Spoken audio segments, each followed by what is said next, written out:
Sejarah masuknya agama Islam di Kalimantan.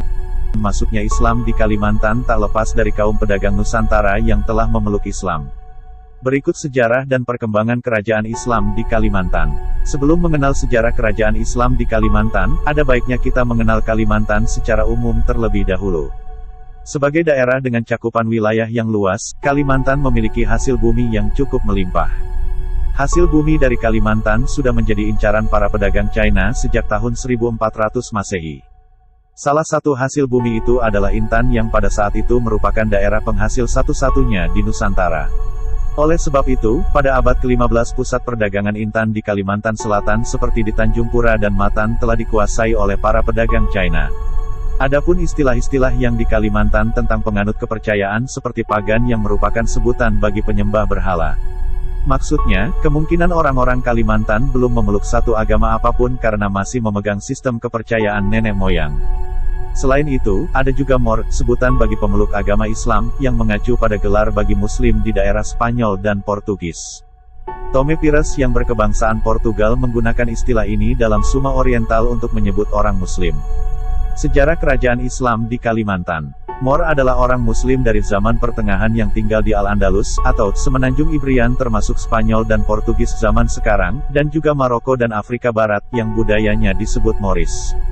Deskripsi yang dikemukakan oleh Tome Pires tentang raja yang menjadi seorang Mor, secara harfiah dapat didefinisikan sebagai raja yang memeluk agama Islam. Kedatangan Islam di Kalimantan tentunya tidak luput dari jaringan Islamisasi Nusantara. Tidak dapat diketahui dengan pasti kapan masuknya Islam ke Kalimantan Selatan. Namun, merujuk jurnal berjudul Islam di Kalimantan Selatan pada abad ke-13 sampai abad ke-17 karya Muhammad Azmi, hal tersebut tidak lepas dari jaringan perdagangan Nusantara yang salah satu penggeraknya adalah para pedagang yang telah memeluk agama Islam. Tidak mustahil bahwa di antara sekian banyak pedagang yang pernah singgah di Banjarmasin merupakan pedagang Muslim dan pernah tinggal di kota pelabuhan ini.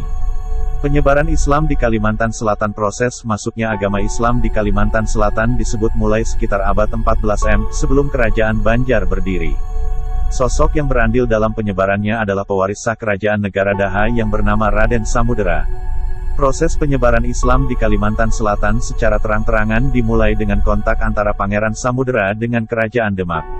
Pangeran Samudera meminta bantuan pasukan ke Demak untuk berperang melawan pamannya, Pangeran Tumenggung, dalam merebut takhta kekuasaan negara Daha. Atas kemenangannya melawan Kerajaan Daha, ia berhasil mengislamkan raja dan pejabat kerajaan, hingga akhirnya agama Islam berkembang semakin pesat berabad-abad kemudian. Puncak kejayaan hingga masa keruntuhan itulah sejarah Islam di Kalimantan yang dimulai dari Kalimantan Selatan.